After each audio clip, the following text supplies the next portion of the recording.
fiction classics, pocket story.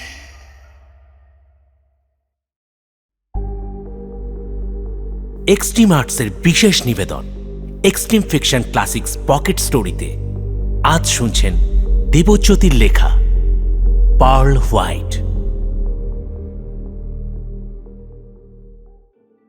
Madhav Gogoi শিলচরের ছেলে।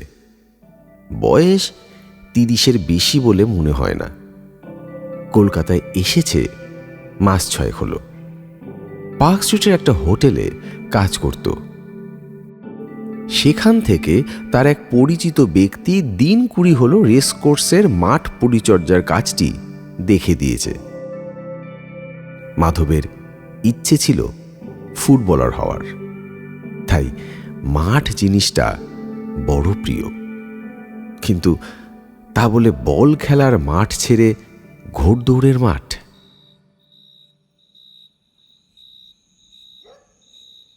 রাতে ঘুম আসছিল না মাধবের। কিছুক্ষণ অস্বস্তিতেই বিছানা ছেড়ে উঠে বেরিয়ে মাঠে এসে দাঁড়ালো সে। নিজের রাজ্য ছেড়ে পরিযায়ী শ্রমিক হয়ে সে এখন কলকাতায়। মন তার সারাদিনই দমে থাকে, কিন্তু চাঁদের ফুটফুটে জ্যোৎস্নায় বিশাল বড় রেসকোর্সের মাঠটার অপূর্ব শোভা দেখে তার মন মুগ্ধ হয়ে গেল।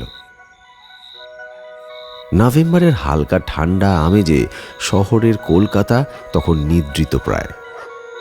মহানগরের সারা দিনের ধুলো, বালি, কোলাহল, যানজটের সঙ্গে চাঁদনি রাতের এ মাঠের নিস্তব্ধ অপার্থিব শোভার কোনো তুলনাই হয় না।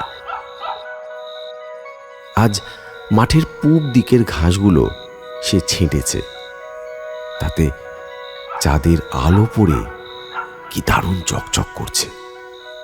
মাধব সে দৃশ্যই মুগ্ধ হয়ে দেখছিল। কতক্ষণ কেটে গেছে জানে না। হঠাৎ কেমন একটা শব্দ আসছে না?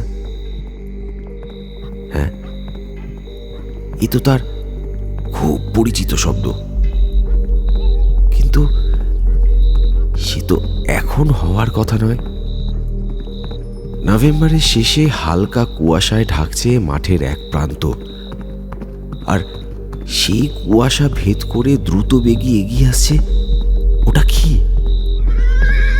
রূপালি রঙের ওপর চাঁদের আলো ঠিকরে পড়ছে। একটা ঘোড়া, তার পিঠের সওয়ারিকে কেমন অস্পষ্ট লাগছে। এ তো একটা ইংরেজ সাহেব। আজকের কলকাতায় সাহেব রাত 2টোর সময় দ্রুত বেগে ঘোড়া ছুটিয়ে তার দিকেই ছুটে আসছে। এত রাতে তো ট্র্যাকে ঘোড়া ছোটানোর কোনো নিয়ম নেই। আর 15-20 দিন হয়ে গেল কাজ করছে মাধব। এমন দুধ সাদা ঘোড়া আগে তো দেখেনি সে। এবার একেবারে স্পষ্ট দেখা যাচ্ছে ঘোড়া আর তার সওয়ারিকে।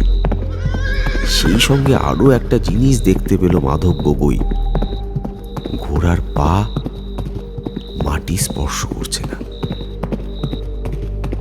একরকম উড়ে আসছে। এ কি অলৌকিক দৃশ্য! ঘোড়া মাধবের থেকে ঠিক হাত কুড়ি দূরে ছিল। ঠিক সেই মুহূর্তে তাকে হ্যাচকা টানে টেনে নিল গোলাম সিদ্দিকী। এ পাগল হয়েছিস নাকি তুই? কেন? এত রাতে এখানে কি করছিস? আরে ঘোড়াটাকে দেখছিলাম। ঘাড় ঘুরিয়ে দেখতে যাচ্ছিল মাধব। সিদ্দিকী তার ঘাড় ধরে টেনে নিয়ে যেতে যেতে বলল, ওদিকে তাকাস না, ভুলেও তাকাস না। আর কখনো এত রাতে মাঠে আসবি না বলে দিলাম। আর যদি এসেছিস তো কাছ থেকে তোকে দূর করে দেব। কিন্তু ওটা কার ঘোড়া? वो जज साहब का सफेद घोड़ा। खबरदार खबरदार, पीछे मुड़ के मत देखना माधव। वो देखने की चीज नहीं है, बिल्कुल नहीं है।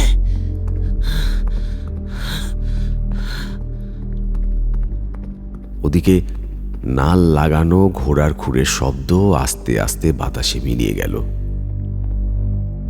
কিন্তু মিলিয়ে যায়নি ইতিহাস। শতাব্দীর বুক চিরে আজও ফিরে আসে জর্জ হুইলি আর তার আদরের প্রিয় পার্ল হোয়াইট। আনুমানিক 1819 সাল, রয়্যাল ক্যালকাটা টার্ফ ক্লাব, যেখানে ঘোড়া ছোটাতেন ব্রিটিশরা। কত শত জুয়ারি আর দর্শকদের উত্তেজনা, চিৎকার, কোলাহলের রোমাঞ্চকর সাক্ষী এই রেস কোর্স ময়দান। হাজার লোকের উন্মাদনায় থরথর করে কাঁপত স্টিলের রেলিংগুলো।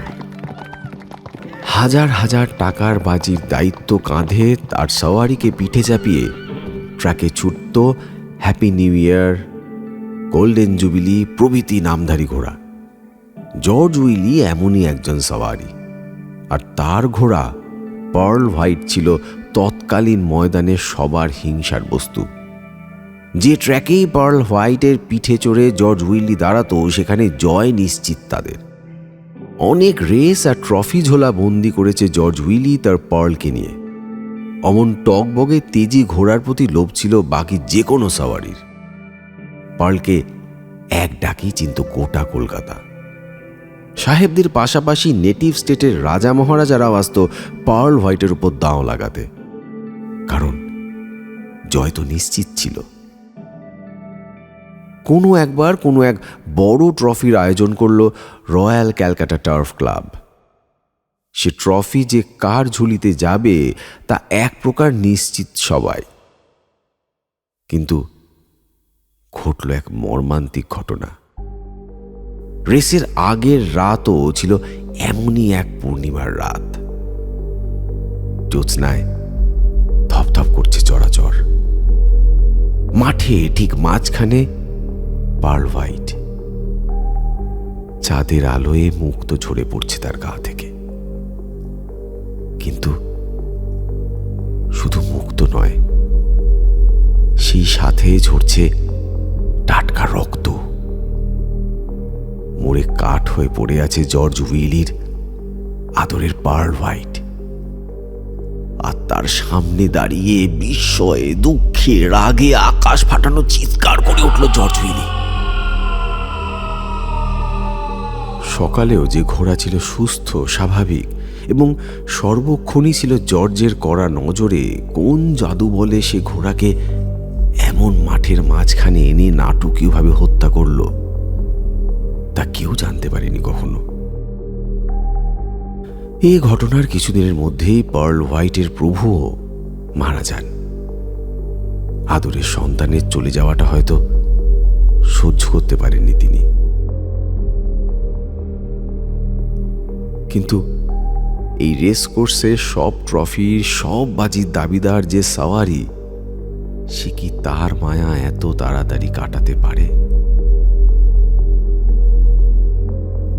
তাই 200 বছর পরও কোনো কোনো মধ্যরাতের চাঁদনি আলোয় মাধব গগৈয়ের মতন অনেকেই দেখেছে দুধ সাদা দেহে প্রভুকে পিঠে চাপিয়ে ঝড়ের বেগে ছুটে আসছে পার্ল হোয়াইট। শতাব্দী প্রাচীন অশরীরী অশ্বের গগনভেদী চিৎকারে কেঁপে উঠছে রেসকোর্সের ময়দান।